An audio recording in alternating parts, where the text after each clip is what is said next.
ওং নম ভগবতে বাসুদেবায় নম। রাধে রাধে। গীতার মূল্যায়নের আজকের ভিডিও মনকে শান্ত আর নিজেকে শুদ্ধ করার আসল উপায় কি।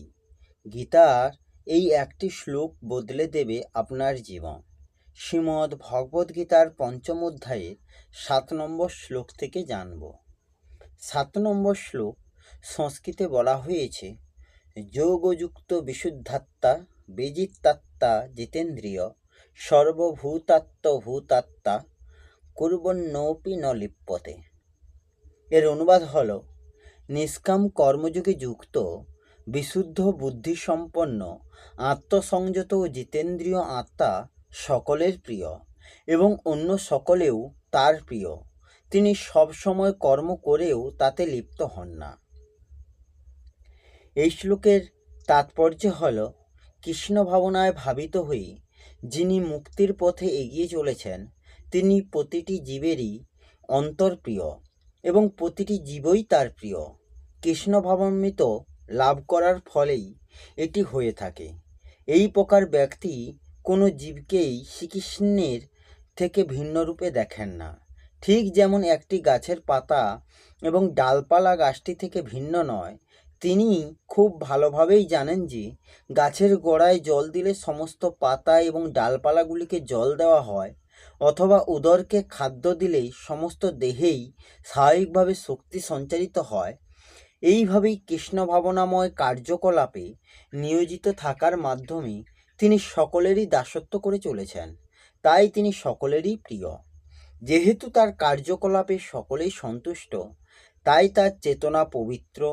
যেহেতু তার চেতনা পবিত্র, তাই তার মন সম্পূর্ণরূপে সংযত। আর তার চিত্ত সংযত হওয়ার ফলে তার ইন্দ্রিয়গুলিও সংযত। তার মন সর্বদাই ভগবান শ্রীকৃষ্ণের চরণে নিবদ্ধ। তাই শ্রীকৃষ্ণকে বিস্মিত হওয়ার কোনো সম্ভাবনাই তার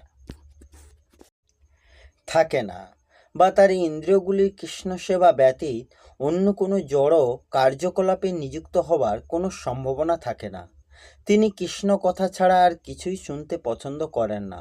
তিনি কৃষ্ণ প্রসাদ ছাড়া আর কিছুই গ্রহণ করতে চান না, এবং তিনি কৃষ্ণ সম্বন্ধ রহিত কোনো স্থানে যেতে চান না। তাই তার ইন্দ্রিয়গুলি সর্বতোভাবে সংযত। যার ইন্দ্রিয় সংযত হয়েছে তিনি কারোর ক্ষতি সাধন করেন না। এখানে কেউ প্রশ্ন করতে পারে, তাহলে অর্জুন কেন কুরুক্ষেত্রের যুদ্ধে অন্যদের আঘাত দিলেন? তিনি কি কৃষ্ণ ভাবনাময় ছিলেন না? সেই প্রশ্নের উত্তর শ্রীমদ্ ভগবদ্গীতার 2য় অধ্যায়ে দেওয়া হয়েছে। আপাত দৃষ্টিতে অর্জুনকে অপরাধী বলে মনে হলেও যুদ্ধক্ষেত্রে সমবেত ব্যক্তিরা সকলেই স্বতন্ত্রভাবে চিরকাল বেঁচে থাকবে, কেননা আত্মাকে কখনোই হত্যা করা যায় না। তাই আত্মার পরিপ্রেক্ষিতেই কুরুক্ষেত্রের যুদ্ধক্ষেত্রে কেউ নিহত হয়নি। সেখানে উপস্থিত স্বয়ং ভগবান শ্রীকৃষ্ণের নির্দেশ অনুসারে কেবল তাদের পোশাকের পরিবর্তন হয়েছিল।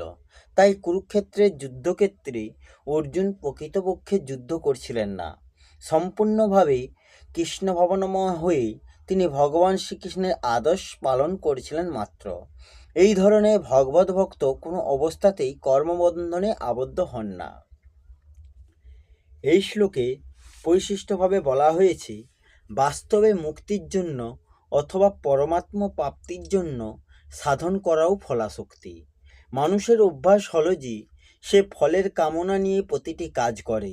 তাই বলা হয় মুক্তি লাভের জন্য, পরমাত্ম প্রাপ্তির জন্য সাধন কর। প্রকৃতপক্ষে সাধন কেবল অসাধন দূর করার জন্যই।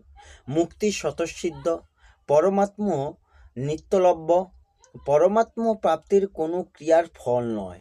অতএব কিছু করলে যে পরমাত্ম প্রাপ্তি হবে এরূপ ইচ্ছা হওয়াও ফলেচ্ছা। সাধকের এরূপ আশা করা উচিত নয় যে আমি এই সাধনার দ্বারা এরূপ ফল পাব। ফলের আশা করাই ফলাশক্তি, যার ফলে সাধন বর্তমানে ঠিকমতো হয় না। সুতরাং ফলের দিকে দৃষ্টি না রেখে নিজের সাধনের দিকে দৃষ্টি রাখা উচিত এবং তৎপর হয়ে সাধনা করা উচিত। তাহলে সিদ্ধি স্বতই আসবে।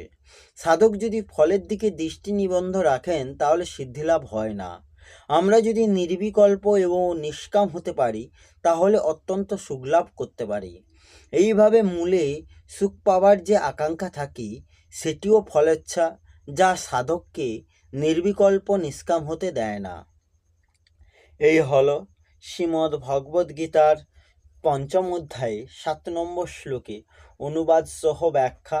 আসব পরের ভিডিওতে। রাধে রাধে। জয় শ্রীকৃষ্ণ। জয় গীতা।